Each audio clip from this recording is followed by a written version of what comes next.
प्रिय छात्रों, आज हम ज्वालामुखी के चैप्टर के बारे में बात करेंगे। ज्वालामुखी क्या होता है? ज्वालामुखी एक छिद्र होता है जिसमें होके पृथ्वी के आंतरिक भाग से गर्म लावा, गैस, जलवाष्प, चट्टानों के टुकड़ों से युक्त पदार्थ आदि पृथ्वी के धरातल पर प्रकट होते हैं। तो ज्वालामुखी, ये देखिएगा चित्र में ये दिखा रखा है। गैस भी निकल रही है, जलवाष्प भी निकल रही है, लावा भी निकल रहा है, गर्म तप्त लावा। अब ये देखिएगा वापस एक बार इस जो डेफिनेशन है इसको देखते हैं वापस से। यह एक छिद्र होता है जिससे होकर पृथ्वी के अंदर का अत्यंत तप्त गर्म लावा, गैस एवं चट्टानों के टुकड़ों से युक्त पदार्थ पृथ्वी के धरातल पर प्रकट होते हैं। ठीक है। अब देखिएगा ज्वालामुखीयता क्या होती है। अब ज्वालामुखीयता में क्या है कि जो पृथ्वी के आंतरिक भाग में जो भी क्रिया होती है और बाहरी भाग तक जो ठंडा होने और ठोस होने तक की जो समस्त प्रक्रिया इसमें सम्मिलित की जाती है। इसमें देखिए, इसमें पृथ्वी के आंतरिक भाग में मैग्मा, ठीक है, वह गैस से के उत्पन्न होने से धरातल के अंदर व ऊपर लावा प्रकट होने एवं ठंडा व ठोस होने की समस्त प्रक्रिया शामिल होती है। ठीक है, वही बात होगी। अब देखिएगा आप, लावा यह पृथ्वी के अंदर का वह तप्त तरल पदार्थ है जो ज्वालामुखी छिद्र से बाहर आ जाता है। जब ये बाहर आ जाता है तो वो क्या हो जाता है? लावा। और अंदर क्या होता है? वो मैग्मा। ठीक है, मैग्मा देखो, वह पृथ्वी के अंदर का वह तरल पदार्थ जो बाहर नहीं आ पाता हो और पृथ्वी के अंदर जमकर ठोस बन जाता है, या फिर जो अंदर जब तक वो रहता है वो क्या होता है? मैग्मा। जब बाहर आ जाता है, वो छिद्र से बाहर आ जाता है तो वो लावा कहते हैं उसको। ठीक है, नेक्स्ट देखिएगा, विश्व के ज्वालामुखी हैं तो उन ज्वालामुखियों के उद्गार के क्या कारण रहे होंगे? तो मुख्य कारण देखिएगा, प्लेट टेक्टोनिक्स।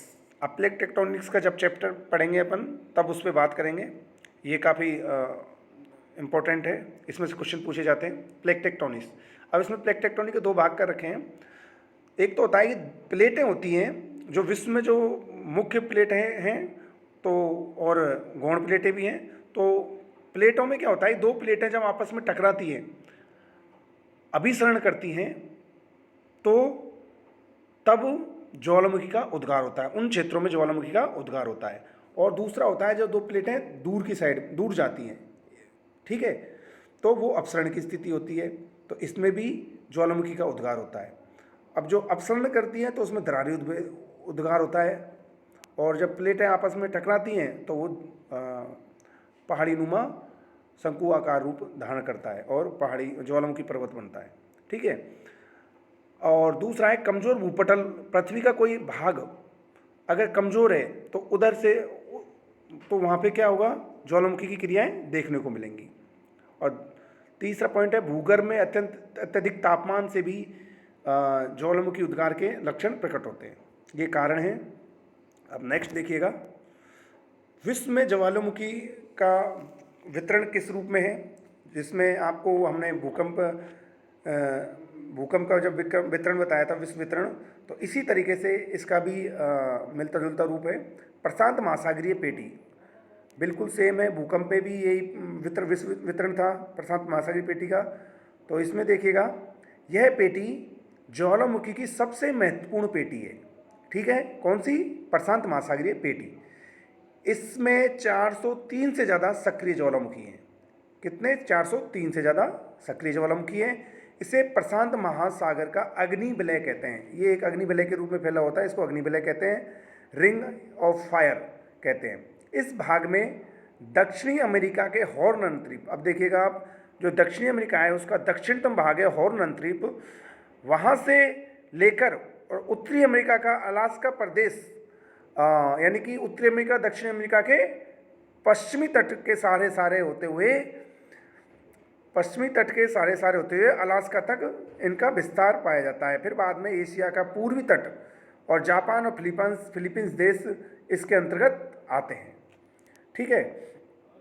अब दूसरा वितरण में देखिएगा आप, मध्य महासागरीय पेटी। अब मध्य महासागरीय पेटी में यूरोप व एशिया के मध्यवर्ती भागों और आल्प्स जो कि यूरोप में है और हिमालय जो कि एशिया में फैला हुआ है, इस भाग में भूमध्य सागर भी आता है, काकेकस पर्वत श्रेणी जो कि काला सागर के पूर्व में पड़ती है, और आर्मेनिया जो कि काला सागर और कैस्पियन सागर के मध्य स्थित है, और ईरान, बलूचिस्तान, यूनान, म्यांमार, इंडोनेशिया व अंडमान निकोबार द्वीप शामिल हैं। ठीक है, ये क्या है? मध्य महासागरीय पेटी।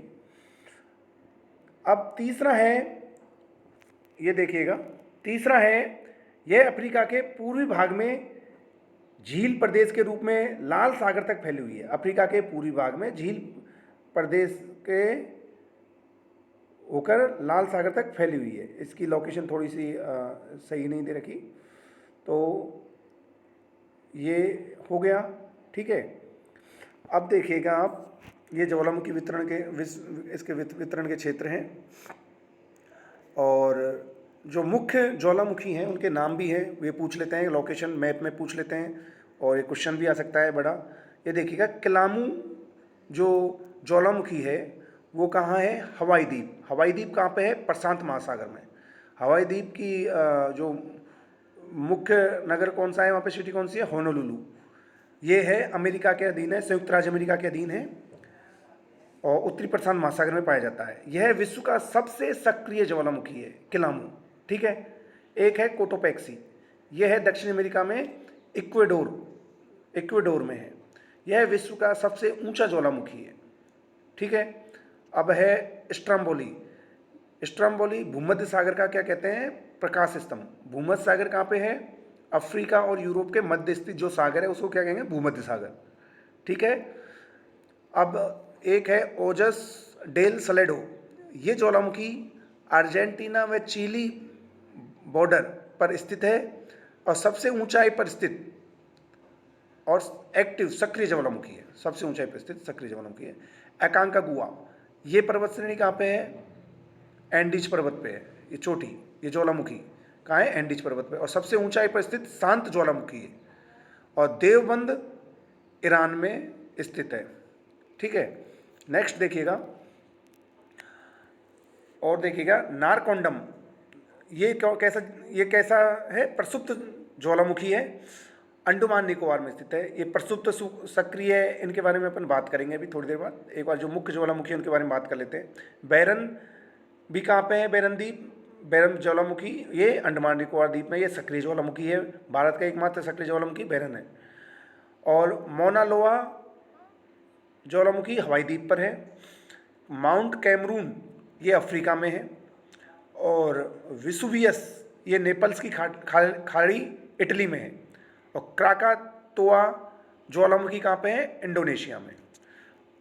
अब नेक्स्ट इधर देखिएगा, चिम्बरांजो, ये इक्वाडोर, ये दक्षिण अमेरिका महाद्वीप में पड़ता है, इक्वाडोर देश, जिसमें चिम्बरांजो ज्वालामुखी है। फुजियामा जापान में पड़ता है, एशिया में पड़ता है जापान। और कोह सुल्तान ईरान में पड़ता है। और किलिमंजारो तंजानिया, केन्या, इनमें पड़ता है। सेंट हेलेना अमेरिका में पड़ता है। एटना इटली में पड़ता है। ये मुख्य ज्वालामुखी हैं, इनके आपकी लोकेशन पता होना चाहिए। अब ये देखिएगा ज्वालामुखी, एक बार फिर से चर्चा करते हैं। ज्वालामुखी में देखो कि जो ऊपरी जो इसका मुंह होता है वो क्या होता है? छिद्र होता है, इसको कहते हैं क्रेटर। इसका जो ऊपरी भाग होता है उसको क्या कहते हैं? क्रेटर। और मैग्मा और लावा के बारे में अपने बात करी थी। मैग्मा जब तक ये छिद्र के अंदर रहता है तब तक ये मैग्मा होता है, और जब ये बाहर आ जाता है तो वो लावा कहलाता है। और जो इसका आकार जो शंकु का आकार का है इसको क्या कहेंगे? सिंडर। ठीक है, ये देखिएगा। अब ज्वालामुखी के प्रकार देखो, 3 प्रकार के हैं, सक्रिय ज्वालामुखी, प्रसुप्त ज्वालामुखी और शांत ज्वालामुखी। 3 प्रकार के ज्वालामुखी हो गए, तो एक एक पे चर्चा करते हैं अपन। चर्चा से पहले एक बार ये और देख लीजिएगा, ये अपन बात कर चुके हैं कोटोपैक्सी के बारे में, स्ट्रम्बोली, ये सारी चीज़ें हो चुकी। प्रसुप्त ज्वालामुखी देखो, ये कहाँ पे है? विसुवियस कहाँ पे है? विसुवियस इटली में, ये भी रह गया था। एकांकागुआ पे अपन बात कर ही ली, एंडीज पर्वत पे, देवबंद पे बात हो चुकी थी। और भारत के 2 ज्वालामुखी हैं जो कैसे हैं? अंडमान निकोबार में स्थित है। कौन कौन से? नारकोंडम और बैरन। और ऑस्ट्रेलिया में एक भी ज्वालामुखी नहीं है। ठीक है, अब सक्रिय ज्वालामुखी, प्रसुप्त ज्वालामुखी और शांत। शांत वो ज्वालामुखी होते हैं जो जिनमें अब उद्गार की कोई संभावनाएं नहीं है। और प्रसुप्त ज्वालामुखी वो होते हैं जो कुछ समय के लिए शांत हो जाते हैं लेकिन उनमें उद्गार की संभावनाएं बनी रहती हैं। और एक सक्रिय ज्वालामुखी होता है जो जो हमेशा सक्रिय रहता है। ठीक है, ये इनके प्रकार ये बता दिए। ये सारी चीज़ें हो गई जिसमें से आपसे छोटे छोटे क्वेश्चन पूछेंगे या बड़ा क्वेश्चन जो इसमें सॉल्व हो जाएगा। कोई आपको इससे संबंधित कोई क्वेश्चन हो तो आप मेरे को व्हाट्सएप पे, पर्सनल व्हाट्सएप पे कॉल कोई भी चीज़ है उसको क्वेरी पूछ सकते हो। धन्यवाद।